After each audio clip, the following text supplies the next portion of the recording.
So thank you for that. So let's see.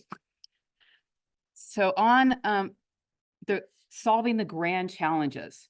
So this is what's facing us as grid owners, operators, as anyone in this ecosystem, even customers.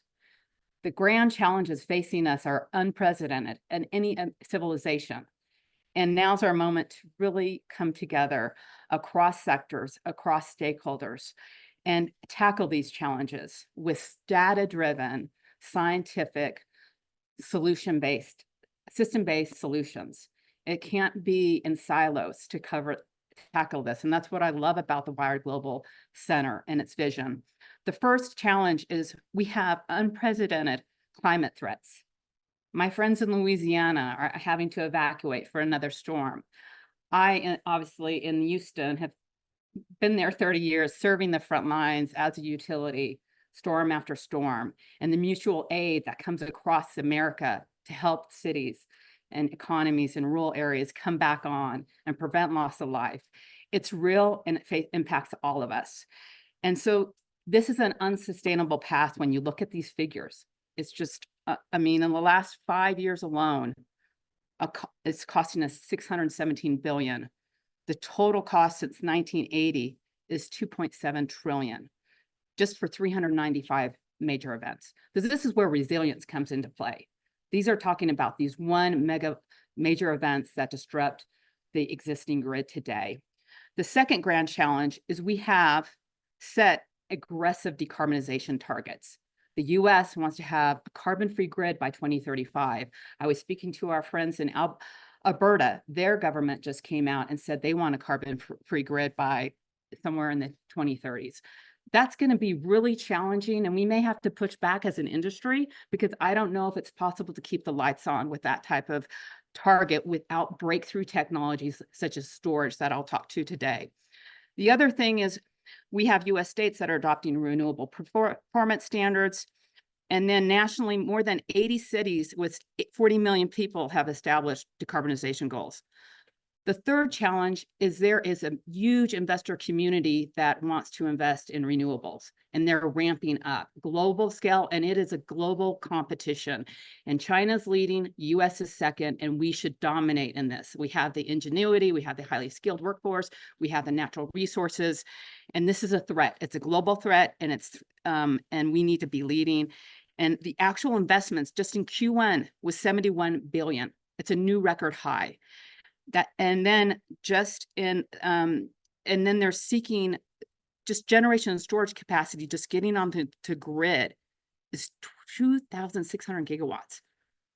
My vision is a gigawatt America where it has the future of a carbon-free grid, but we have an economy that is electrified and decarbonized, and the grid enables that advancement. As far as defining grid resilience, we have as an industry kind together. There's lots of different definitions. It has to be localized because this is how you make the capital deployment decisions, is understanding what that resilience investment is and translating it to measurable outcomes, rather than every utility working with their regulator and defining what that resilience investment is. We have to come together on this, but it's starting to come to fruition. I was with NERC, and they put forth their definition of reliability resilience in front of FERC, and that's under evaluation. I don't have it captured here since they just filed that, but they're also realizing there has to be industry standard here tied to metrics, and that's the challenge, and that's where academia can really come in to help through what are those modeling, dynamic modeling and metrics to decide resilience.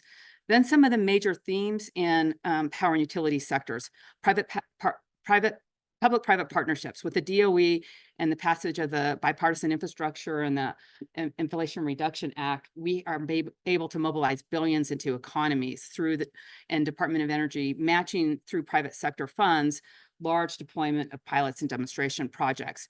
We have grid investment planning. We have increased grid performance that a lot is being looked at hard on new and enhanced, not only the resilience, but the reliability metrics, relooking at the SAIDI and metrics to improve. Then smart policy. We want it to be an industry-led energy transition, but create and remove the market barriers. Permitting, why should it take a decade? We will not solve this problem if we have to do permits within a decade. And then think out of the side of the box, how are we going to do resilience as a service or address data centers that with these large gigawatt zones, and then enabling energy security. We know that communities are disproportionately impacted by these extreme weather events and power outages. We have to think about energy equity and energy in this transition. Here's a case study from NARUC. They talked about quantifying and thinking about this resilience trapezoid, kind of pre-event, during the event, and post-event. And we talk about misery zones. In Louisiana, people are in misery zones up to 30 days. We need to shorten these misery zones. So this is one model that was put forth by NARUC as reducing those magnitudes of disruption and the impacts to not only your economy, but more importantly, the human lives that live in those service territories. Here's just a quick spotlight of the first round of Department of Energy Grid Investment and Innovation Partnership grants. There was $3.5 billion issued in the first round. There was another, I think, $4 billion in the second round. The whole program is about $10.5 billion just focused on this. Pacific Corp, which Masood and the University of Utah played an instrumental role in the wildfire mitigation. My firm, we worked with the state of Louisiana on the deployment of 385 microgrids, which would reduce the peak demand of that entire state grid by 7% by the deployment of these decentralized energy resources with storage capabilities. So very exciting. When you think of storage, that's how we really can solve some of these challenges with interruptible power. And this is a global of the amount of investment. And this is just published by Bloomberg. But you can see, I mean, there was nothing there in 2016, hardly anything there in 2021 during the pandemic. And now look at just the trajectory. And from 2023 to 2024, we went from 45 gigawatt to 100 gigawatt. And the prices are declining. And it's just not battery storage. You see battery storage on the far right. But I just came from a meeting with the DOE National Labs in California, and it was our inaugural long duration energy storage symposium. We convened 170 entities across the US, representing consumer advocates, utilities, emerging technology companies, regulators, and our report was just issued, and you can locate it. But we were targeting how to solve the challenges to create commercialization pathways for long duration storage. And we have to lead in the US, but it's not just the lithium batteries. That's like a motorcycle. It's flashy, it gets you 4 hours. We need something like the SUVs that can do 100-hour capacity, you know, and a full range between there, and iron-based and natural resource-based. And these brilliant minds are working on that, and they are actually being funded by the Department of Energy. So I clearly take a look at that. We would love to host this next year at University of Utah, since I'm from here and Utah is so beautiful. And here's some discussion questions that will pass at the end. But I appreciate, and I'll pass it over to the next presenter. Thank you.